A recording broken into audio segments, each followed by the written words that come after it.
the twilight of Thursday, February 22nd, 1900, Swami Vivekananda, after traveling a night and a day from Los Angeles, boarded a waiting ferry boat in Oakland for the 20-minute trip across the bay. As the boat neared the western shore, Swamiji, surely standing a while in the salty wind of the deck, looked for the first time upon the massed hills of San Francisco that rose, sprinkled now with lights, behind the tall gray stone tower of the new ferry building. Arriving at the wharf, he disembarked, passed with the tramping crowd through the ferry building, and emerged into the city. He had come north partly on the inspiration of Mrs. Hansborough, one of his hosts, helpers, and devotees from his Pasadena stay, who volunteered to be something like an advance agent for him, and he came partly also on the invitation of the Reverend B. Fay Mills to speak before a Congress of Religions in Oakland at the First Unitarian Church. But as always, he came with the idea of raising money for the work of the order in India, and to spread everywhere the seeds of the universal spiritual message of his master, Sri Ramakrishna. Swamiji stayed first at the Pine Street Home of Truth and gave his first San Francisco lecture the following day in Golden Gate Hall on the ideal of a universal religion. His second lecture 2 days later on Vedantism was delivered to a crowd of 2,000 people at the Oakland Unitarian Church. During the subsequent 3 months, he gave nearly 45 public lectures, throwing bombshells, as he put it, of Vedantic philosophy. The Lord is all blissfulness. He is the reality behind all that exists. He is the goodness, the truth in everything. You are his incarnations. That is what is glorious. The nearer you are to him, the less you will have occasions to cry or weep. God is the infinite, impersonal being, ever-existent, unchanging, immortal, fearless, and you are all his incarnations, his embodiments. This is the God of Vedanta, and his heaven is everywhere. Swamiji touched the lives of thousands of people through his public lectures in the halls of San Francisco, Oakland, and Alameda. The impact he had on his listeners was profound. He moved hearts, shook minds to their depths, and changed lives forever. Christine Albers recounts. He began to speak, and there was a transformation. The soul force of the great man became visible. I felt the tremendous force of his speech, words that were felt more than they were heard. I was drawn into a sea of being, of feelings of a higher existence from which it seemed almost like pain to emerge when the lecture was finished. And then those eyes, how wonderful. They were like shooting stars, lights shooting forth from them in constant flashes. Over 30 years have elapsed since the day, but the memory of it is evergreen in my heart and will remain so. From the audiences at his lectures, he gathered a following to whom he could give more serious training. So on March 9th, he took a flat on Turk Street for a month, where he could give classes and private interviews, and where he could, as he once wrote of the process, mold disciples to conceive of the ideas of realization and perfect renunciation. With these smaller groups and individuals, he, as the Guru, could be even more direct and full of love. By the time Swamiji moved to Alameda in April, a group of students from both sides of the bay were interested enough in Vedanta to want to form an organization which would continue to study even after he left. So on Saturday, April 14th, after one of his evening lectures in Redmond's Building, San Francisco, the Vedanta Society was formed for the dual purpose, as the first minutes read, of assisting Swami Vivekananda in his work in India and studying the Vedanta philosophy. Officers were elected, dues decided on, and meetings planned. The main occupation of the first meetings was the reading of Vedantic scriptures. These meetings were first held at Dr. Logan's offices at Market and Geary, later at his home at Oak and Steiner, And down through the years, such meetings have continued unbroken to the present day. From Alameda, after giving nearly 60 lectures and classes, almost one per day, Swamiji, at the invitation of some students, went camping in Marin County for several weeks. With a small group, he meditated and taught, walked and rested there under the redwoods, and enjoyed himself immensely. Ida Ansel describes the never-to-be-forgotten first night at Camp Taylor on May 2nd. I close my eyes and see him standing there in the soft blackness, with sparks from the blazing log fire flying through it and a day-old moon above. He was weary after a long lecture season, but relaxed and happy to be there. He said, "We end life in the forest as we begin it, but with a world of experience between the two states." Later, after a short talk, when we were about to have the usual meditation, he said, "You may meditate on whatever you like, but I shall meditate on the heart of a lion. That gives strength." The bliss and power and peace of the meditation that followed could never be described. This camp is just a few miles from our Olima Vedanta retreat, where the spirit of Swamiji's meditations is still kept alive under the trees. Returning to San Francisco, he stayed with Dr. Logan and gave a few classes on the Bhagavad Gita for the newly formed Vedanta Society. On May 29th, at one of these last classes, he translated and commented on this well-known Gita verse as follows. "He who sees in the midst of intense activity, intense calm, and in the midst of intensest peace is intensely active, is wise indeed."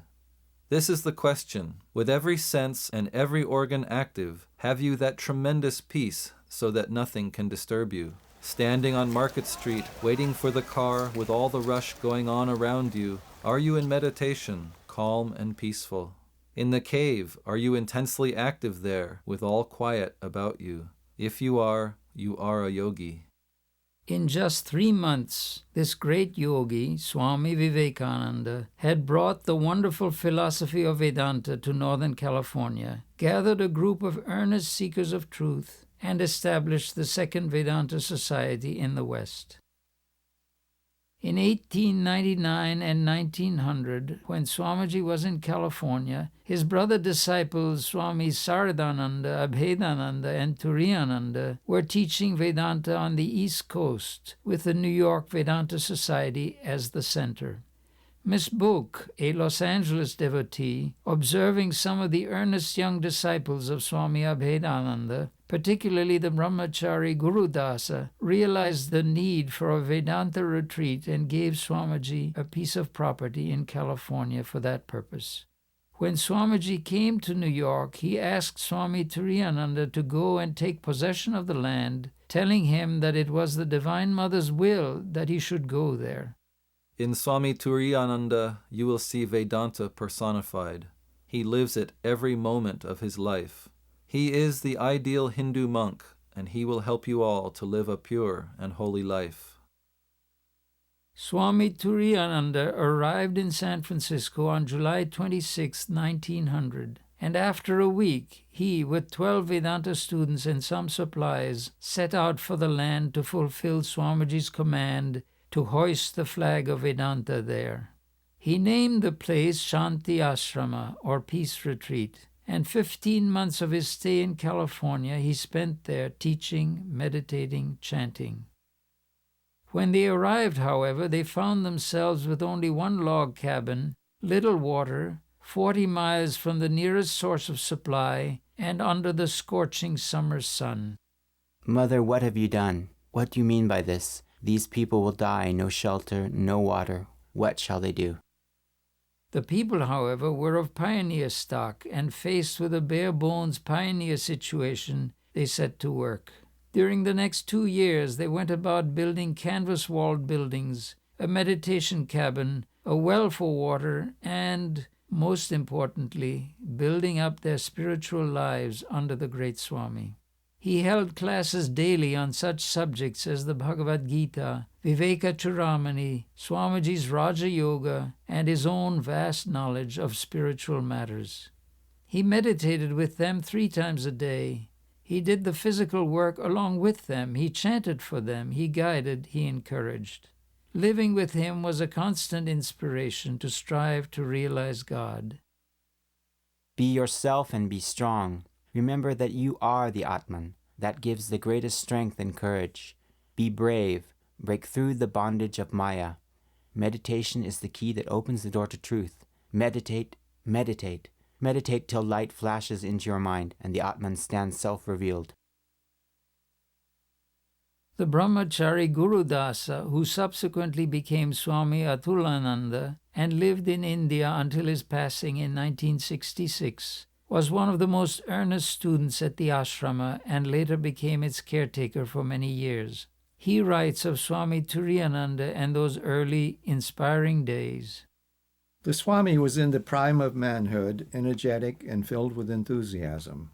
He gave himself heart and soul to his task. He never spared himself. He did not think of his own health or comforts. He had only one object, namely to bring these eager students to the feet of his divine master. The work at Shanti Ashram was focused on molding the spiritual lives of a few rather than broadcasting ideas before the general public. That Swami Turiyananda succeeded in this is evident, especially in the case of Guru Das.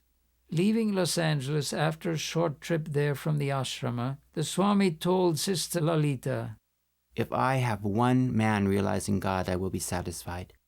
When Sister Lalita asked, Do you have such a man? Swami Turiyananda answered, Yes, one. The Swami did not neglect the Vedanta work in the cities, however, making several trips to the Bay Area from the ashrama. Frank Rodehamel, who along with his family became close devotees, recalled, Upon his return each time, he held classes on the Gita and on meditation and delivered addresses in San Francisco, Oakland, and Alameda. These classes and lectures were exceptionally well attended. Though the Swami was not a lecturer in the popular sense of the word, he was a speaker of persuasive power, frequently rising to heights of impassioned utterance. He soon became known to a large circle of students, friends, and admirers. The Swami would stay at Frank's home in East Oakland to give classes on Friday evenings and Saturday mornings. It was at smaller classes like these that he was at his best, meditating with the students, talking about practical spiritual life, and answering their questions. Even his simple presence in the home left a profound impression.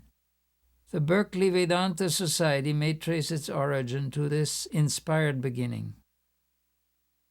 The Swami worked untiringly for nearly 2 years in the Bay Area, establishing the fledgling Vedanta movement on a firm foundation. Unfortunately, his health broke down, and in June of 1902, Swami Vivekananda called him back to India. As he was departing Shanti Ashram, Guru Das writes, The Swami had taught us to make God realization the one aim of our life. He had shown us the way. It rested with us how far we would profit by his teaching. He said, My work for the present is done. I have not left anything unfinished. Mother knows the rest. This ashrama is Mother's place. She has created this place for you all. Make the best use of it.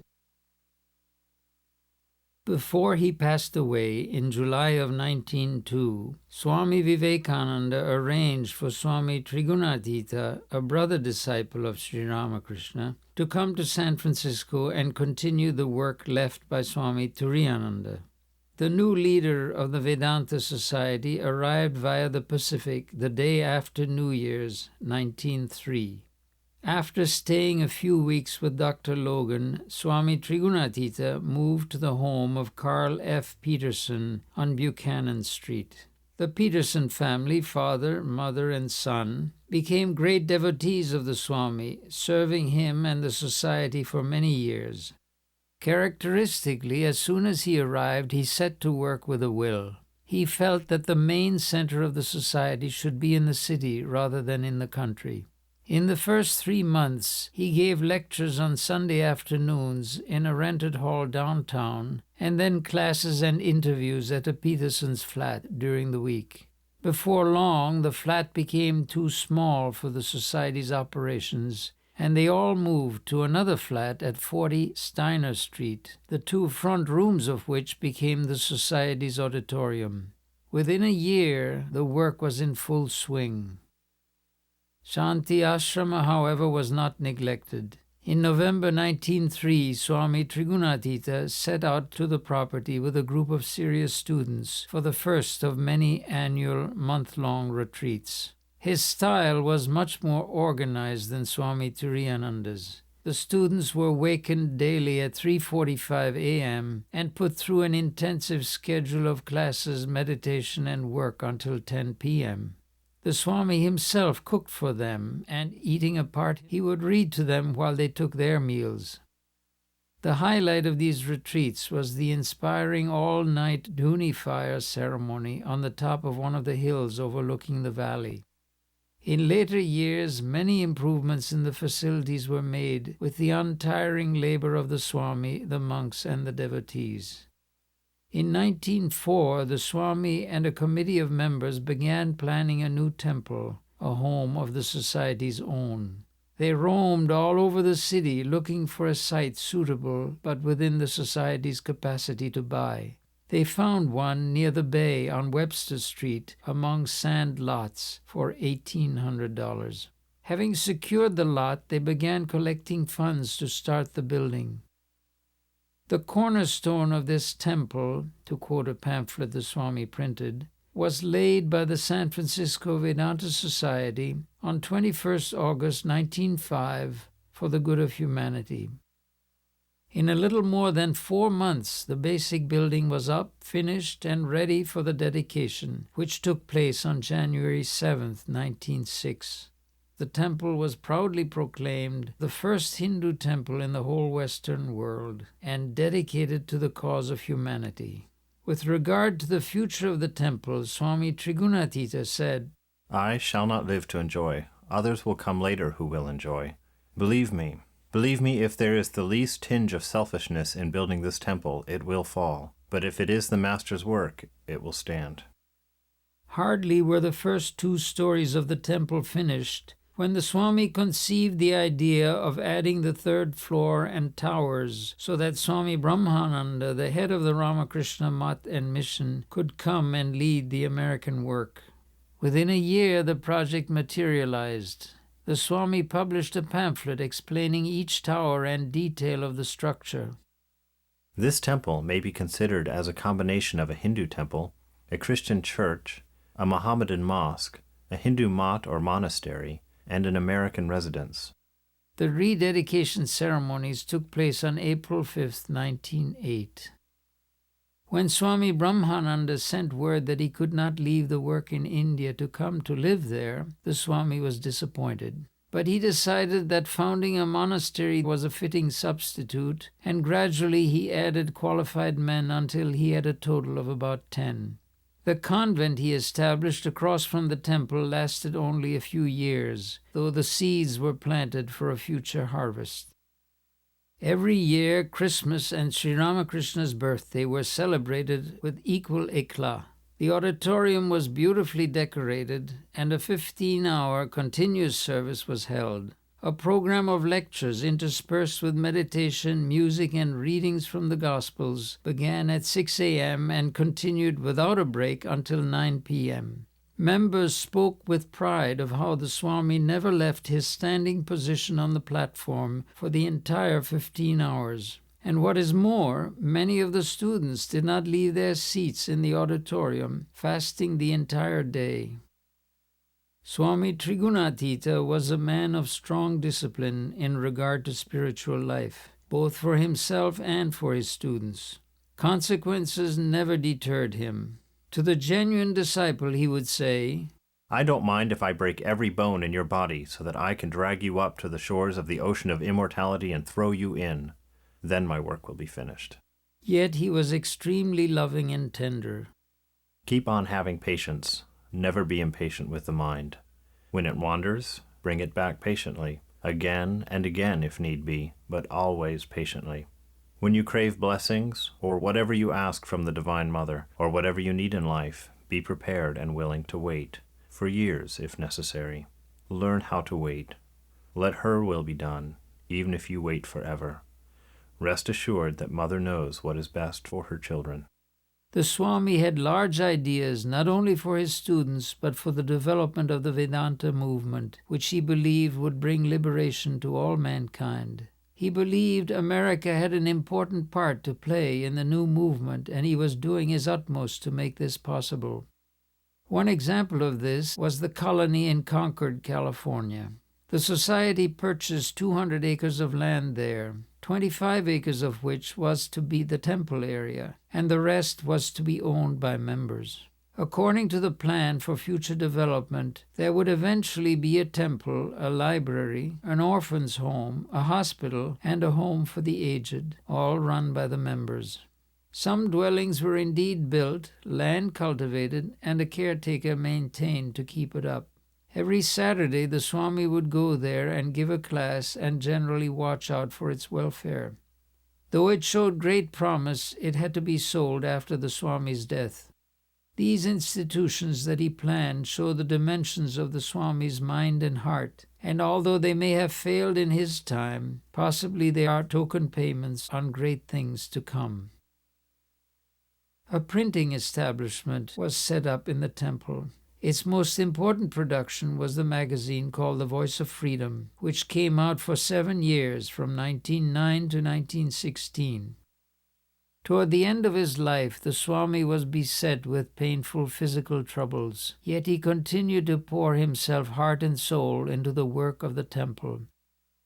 It was at this time that Swami Trigunatita's life tragically came to a close. He was injured in an explosion which occurred in the auditorium on December 27, 1914, and he gave up his body on Swamiji's birthday, January 10, 1915, ending a life of dedication and service that put the young Vedanta Society on a firm foundation for the future. In December 1915, Belur Math directed Swami Prakasananda to take over the leadership of the Vedanta Society, which he held until his death in 1927. A gracious and affectionate person, he was a specialist in Sanskrit literature and chanting. Serving under Swami Trigunatita as assistant from his arrival in August 1906, he had helped the society grow in its most formative years. He wrote for the magazine, managed the monastery, and gave many of the weekly classes and lectures. It was at his suggestion that Swami Trigunatita had taught Western students to lecture, so that the work might continue even without an Indian Swami. And when he visited India in 1923, American students so trained kept the services going. One of the monastery members writes of him during his years as assistant, "The young men came to deeply love Swami Prakasananda for his unfailing cheerfulness under all circumstances and for his spotless purity of mind. They found him to be a true representative of the Divine Mother, his gentle, loving disposition winning every heart. He entered into all their trials and problems and was one of them." As Swami in charge, he retained as many of the innovations of his predecessor as lectures, classes, celebrations, retreats, and individual training of students went on with his loving and quiet guidance. Swami Prakasananda continued the Society's tradition of visiting the Shanti Ashram for intensive retreats. In 1922, Mrs. Petit wrote about that year's program. More than 20 students eagerly availed themselves of the summer meditation classes at the Shanti Ashram during the month of June, under the direct guidance of Swami Prakasananda. We had 3 meditations each day in the center of the ashrama compound, under the cool shade of a spreading oak tree, which bore on its huge trunk the symbols of Om and Shiva. The all-night Duni service, which came off on June 14th, was a great success. All those privileged to be present on the occasion were blessed with inspiration and upliftment. Sanskrit names were given to many new members, and all made offerings in the sacred fire. Then came sunrise, and the almost tangible bliss of a night spent in devotion fades to a memory. but a memory that will ever remain in the hearts of most of us as a great event in our spiritual ongoing.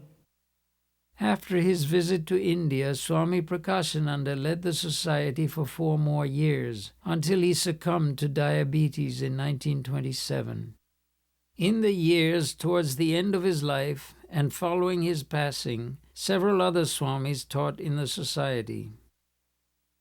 One was Swami Prabhavananda, who later worked in Portland and then founded the Vedanta Society of Southern California. There was also Swami Vivekananda, who led groups of devotees for a time in both Washington, D.C. and Denver, and eventually founded the Vedanta Society in Seattle. Another was Swami Dayananda, who persuaded some American nurses to come to India and help him found a hospital in Calcutta. Another leader of this society was Swami Madhavananda, who was later asked to return to India to become one of the administrators of the order and ultimately also to become its president. Finally, Swami Ashokananda arrived on July 4, 1931, served as an assistant to Swami Vivekananda for a year, and took charge in 1932. During the 4 decades of Swami Ashokananda's leadership, the society underwent a period of steady growth. In 1931, however, it, like the country at the beginning of the Great Depression, had hit something of a slump. The temple was old-fashioned and in disrepair, and its membership had decreased.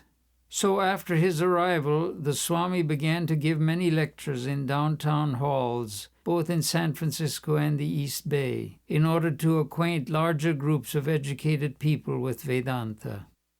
Swami Ashokananda's lectures in places like the Century Club were very powerful and attracted a new group of people to ask for interviews and come to the temple. Some of them, like Alfred Clifton, who joined the monastery and accompanied the Swami to India in 1934, and Edith Soule, later the Society's dynamic secretary, became pillars of the Society for decades to come. Throughout the 30s, the Swami gave midweek lectures and classes in the temple. He and some members searched the Bay Area bookstores to build up a fine library of rare books for the Society.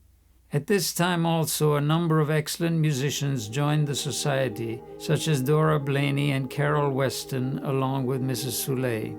For years, they performed and even composed music for the services, some of which is still used today.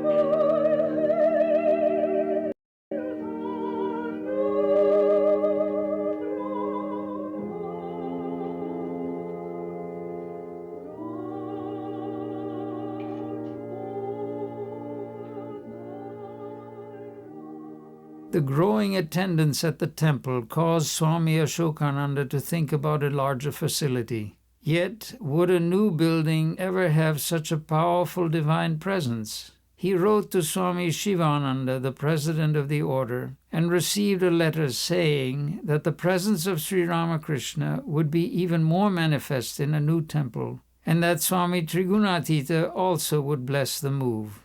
So the Swami felt that when the building was financially possible, they could begin. And in September 1941, a lot at Vallejo and Fillmore was purchased. The United States' entry into the World War 3 months later, however, put off all thought of construction for another 10 years. Meanwhile, East Bay Vedantins, who had continued to meet since Swami Turiyananda's day, were much inspired by Swami Ashokananda's lectures, and 2 of them, the Fox sisters, offered a large amount of money to help finance a temple in Berkeley. Despite some rather harsh opposition from worried neighbors, the temple took shape on a lot 3 blocks from the University of California, the Swami watching with great interest the many details of its construction. The new temple was finally dedicated during the Durga Puja festival, October 20th through 22nd, 1939, with many Swamis and devotees taking part. Sarah Fox became the first president.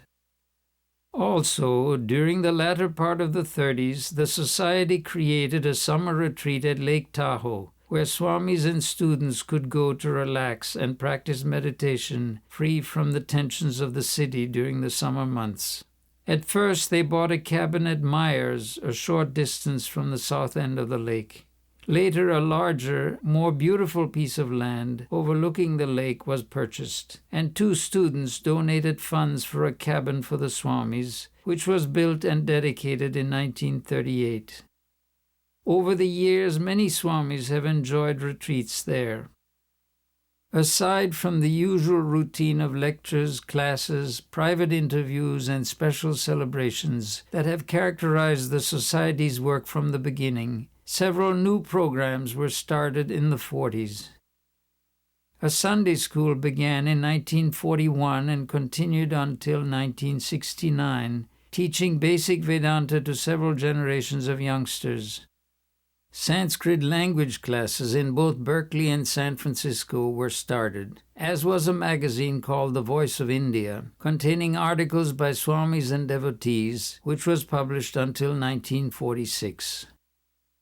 In the late 40s, a group of people in Sacramento interested in universal philosophy began attending Swami Ashokananda's San Francisco lectures and classes. They urged him to start a center there, so he began traveling to Sacramento to look for property and to give a class in a devotee's home. 7 acres outside the city were bought, and soon part of the future temple was erected to house a small chapel and monastery, which was dedicated on March 8, 1953. Another important project of the 40s was the search for a year-round retreat for members, preferably within a short drive from the city. The Swami and members investigated the countryside all around the Bay Area, particularly in Marin County, where Swami Vivekananda had spent several weeks in 1900. In June 1946, they found 2,100 acres of forest and meadowland for sale at Olima in West Marin. The Swami discussed it with members and did a good deal of prayerful thinking before the Society undertook to buy it, as it meant further delay of the construction of the new temple, which by then had become a serious need. Fortunately, they decided to buy. The Vedanta retreat was dedicated on July 26, 1946. Enthusiastic plans for its future development included a temple to Sri Ramakrishna, a retreat house for men, a retreat house for women, a monastery, a convent, a home for aged devotees, and a university. At least once a week, Swami Ashokananda drove to Olima to walk over the property and attend to the monastery that was housed in a large barn there, and to supervise the various projects. From the beginning, crews of women workers from the East Bay and San Francisco came to participate in such activities as field work and weed control. In February 1948, Swami Shanta Swarupananda arrived from India to assist in the Society's expanding work. He was of immense help, particularly in taking over the Berkeley ministry. His quiet work had a deep influence on those who came there. In San Francisco, the planning and construction of the new temple took the best of the Society's resources during the 50s. Swami Ashokananda watched every step of the construction of the building, a good deal of which he designed himself, especially after the Society's chief architect died during the planning period. His untiring assistant on the job was Mr. Clifton, now known as Bhrigu Chaitanya. The current structure was conceived as only part 1 of 3 stages in its ultimate development, which would house many future activities of San Francisco Vedantins, so the foundation was made very solid. The dedication of the new temple, which took place during Durga Puja of 1959, was a grand affair. Many Swamis from all over America participated in the week-long worship of the Divine Mother, Sri Ramakrishna, and other deities. 3 fire ceremonies were performed, at one of which, held at midnight, several of the monks took first monastic vows. About 300 members and friends of the society attended the final lectures given by the Swamis. And now, friends, it is my duty and my privilege to declare this temple open to all earnest seekers of truth. In April 1957, Swami Shraddhananda came to assist with the ever-expanding work in San Francisco, Olima, and Sacramento, the last of which became his special province. For years, he traveled from one of these centers to another every week, giving classes, helping in the work, and inspiring the devotees and monastic members. Following the new temple dedication, the society turned again to the Sacramento work.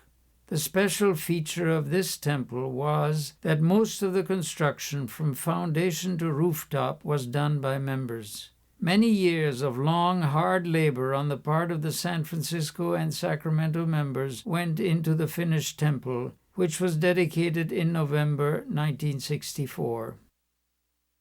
In 1961, Mr. Alfred T. Clifton, president of the society and many years a monk, went to Belur Math, India to take sannyasa, becoming Swami Chidrupananda. In the early 60s, Swami Ashokananda, after much correspondence with Belur Math, secured permission to make the previously established convent part of the Ramakrishna order. 4 women took first vows in November of 1961. The convent was located in a house purchased in 1952 adjoining the new temple lot, and in 1969 it was moved to a larger building down the street. A house donated by 2 members in San Rafael became another convent across the bay. During the late 60s, Swami Ashokananda's health deteriorated, though he continued to manage the work and to get the society's house in order for his successor. Another assistant was required, and in August 1968, Swami Swahananda came to help with the lecturing and other work. Swami Ashokananda passed away on December 13, 1969, after nearly 4 decades of dedicated service of God in man. Always an eloquent speaker, he gave many inspired and practical lectures, some of which have been published in book form by the Society subsequently. Aside from the expansion of buildings and facilities, the Swami's enduring legacy was his affectionate and painstaking training of individual spiritual aspirants, probably the heart of all Vedanta Society work. When Swami Shantasvarupananda took over the leadership of the Society for the year following Swami Ashokananda's death in 1969, his main task was the division of the Society into 3 parts so that each could grow independently. This was accomplished smoothly, with Sacramento coming under Swami Shraddhananda's leadership, Berkeley in Swami Swahananda's care, and San Francisco under the new Swami, Swami Prabhavananda, who arrived on June 25, 1970. Swami Shantasvarupananda took several months to acquaint Swami Prabhavananda with his responsibilities before leaving for India for health reasons in December 1970. In the early 70s, the Society's attention focused on Olima. Over the decades since the retreat was purchased in 1946, many projects were undertaken, such as removal of old structures, the building of the women's shed, the conversion of the barn into living and working quarters, development of roads and water systems, and creating the Camellia Garden. However, there were no proper facilities for devotees and guests to stay and use the property as a retreat. So, with the groundbreaking ceremony of April 1971, work began first on a fine building for women, designed from the ground up by an architect to function as a retreat house. It was dedicated on May 28, 1972, with 7 visiting Swamis taking part. In 1973, the old Shafter Manor near the barn, dating from the 1860s, was purchased, along with some surrounding property. After extensive renovations by the brothers, the men's retreat house was made ready and dedicated on November 15, 1975. In that same year, the Rift Zone Trail along the eastern boundary was made available to the general public as a result of a legal struggle over taxation with Marin County. This inspired a new idea about the purpose of the retreat, that the facilities should be opened and made available to all truth seekers. Starting in a small way, this effort has been a great success during the past 25 years, with thousands of people of every imaginable religious persuasion coming and spending some time in spiritual practice on the property. As a further development of this idea, in the mid-1970s, the Society began hosting an annual open house program on Memorial Day. Inviting a speaker from another religious tradition, the day is spent in talks, discussions, music, meditation, and the feeding of all attendees. Beginning with a few hundred people and a small rented tent, the program has grown to large proportions, sometimes with over 1,000 participants. An integral part of the Society's work over the years has been the training of monks and nuns. In 1973, 3 Northern California brahmacharis went to India to take the final vows of sannyasa. On July 4, 1974, 3 nuns took final vows in San Francisco.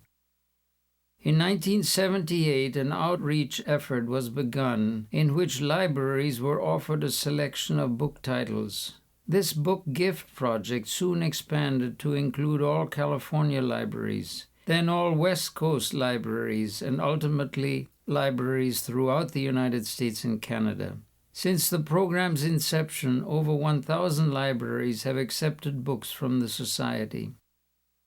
As part of the Society's 75th anniversary, a one-day pilgrimage was made to Shanti Ashram, with many Swamis and devotees attending. 5 years later, in 1980, 4 monks spent a month at the ashrama renovating the historical meditation cabin, the first permanent structure built for teaching Vedanta in the Western world. Since then, the Society has continued visiting the ashrama in the spring for a gathering that attracts about 150 people to taste of its peaceful atmosphere. At Olima, in May 1980, a fruit orchard was planted and dedicated. The trees, being well tended by the women workers, now produce about 4 tons of fruit yearly. This fruit is used for public celebrations and also given to devotees. On January 4, 1982, 11 inches of rain fell in 24 hours at the retreat. The storm caused extensive damage throughout West Marin.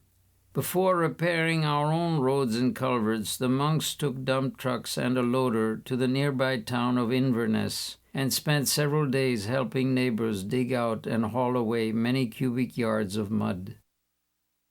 This flood ultimately led to the replacement in 1992 of the retreat's entrance bridge with a much sturdier concrete structure. Swami Shraddhananda dedicated this Vivekananda bridge with a worship of the Universal Spirit. In 1982, the Society's Marie-Louise Burke, also known as Sister Gargi, was presented with the Vivekananda Award by the President of the Ramakrishna Order for her monumental research work on Swami Vivekananda. Her efforts, spanning many decades, has resulted in the publication of a 6-volume series of books entitled Swami Vivekananda in the West, New Discoveries, adding immensely to our knowledge of the great Swami's life and teachings. In celebration of the 150th anniversary of Sri Ramakrishna's birth, Guru Purnima was observed in a special way in July 1987. 12 of the nuns took monastic vows. 8 of them the final vows of sannyasa, and 4 of them the first vows of brahmacharya.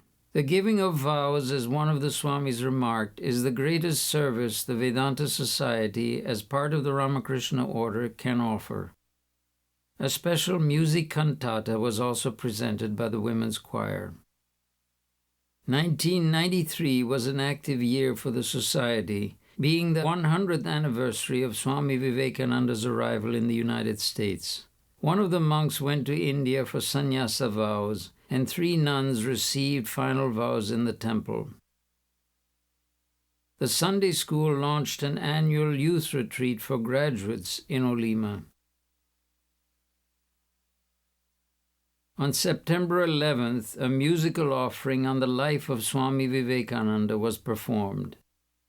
On the next day, there was a groundbreaking ceremony for the new addition to the temple, with Swami Gahanananda, Vice President of the Order, officiating. In 1994, the Society commemorated Swami Vivekananda's 2-week stay in 1900 at Camp Irving in Taylor Park. The construction of the new temple addition fully occupied the Society for the next 2 years.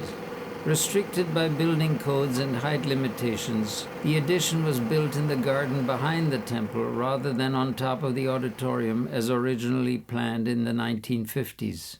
Fulfilling many long-felt needs, the new building would provide every department of the Society with more space and facilities. The dedication of the addition took place over New Year's weekend in 1995-96. Special music programs, worships, talks, and a fire ceremony inaugurated the new Swami Vivekananda Centenary Hall. Many Swamis, nuns, and devotees from other centers joined in the festivities.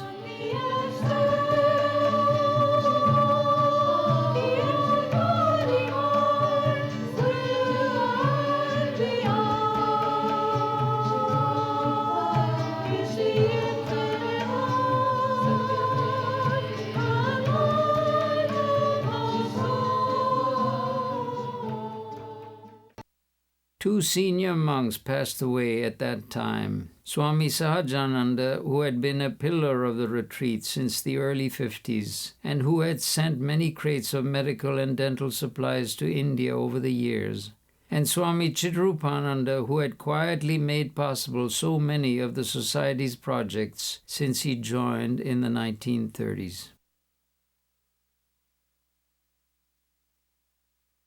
On Easter Sunday of 1996, the new Shri Sardar library on the top floor of the Vivekananda Hall was finally dedicated. The library, which had been like an orphan for many years, moving from one room to another, now had a permanent home. Like the library, the Society's bookshop also gained upgraded facilities as a result of the new construction. Starting with just a few shelves in the auditorium lobby, it has grown dramatically since the 1970s and is now a vital part of the work of the center. In 1999, a new event for young people was added to the Memorial Day retreat at Olima. Called the Youth Forum on Universal Spiritual Values, it welcomes students and young adults from all over the Bay Area to spend a day together in talks, discussion, and workshops on religious and moral issues. Still in its infancy, the program holds much promise for the future. The Society celebrated its centenary in 2000-2001 with a year-long series of special events.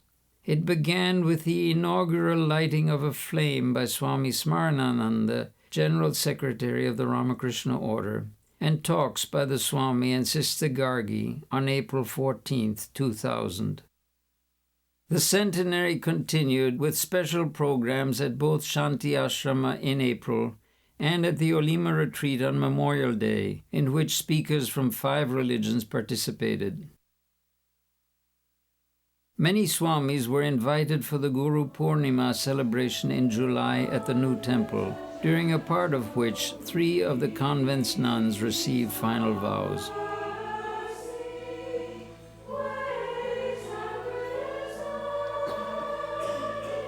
New Year's Day 2001 saw the opening of an exhibit in the new temple library of many historical items from the Society's archives. The grand finale of the Centenary took place at the Palace of Fine Arts Theatre in San Francisco with a concert of Indian classical music by Ustad Ali Akbar Khan playing sarod and Pandit Swapan Chowdhury on tabla.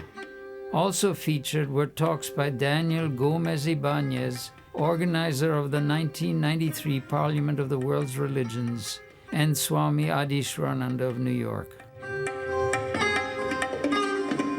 More than the special events, however, the essence of the centenary year was the celebration of 100 years of the Society's unbroken service to God in man. Ranging from public lectures, worships, and classes, to individual spiritual instruction, from quiet meditation in the solitude of the retreat, to the hard work of constant maintenance of the Society's facilities, from literary and musical efforts to sending aid to India, from supporting and encouraging an active monastic community to the caring of guests from all over the world. The Society continues to wholeheartedly attempt to live up to the lofty ideals of its founder, Swami Vivekananda. Inspired by its guides, Shri Ramakrishna, the Holy Mother Shri Sardar Devi, and Swami Vivekananda, may it continue to flourish, bringing the message of Vedanta to the Bay Area and beyond.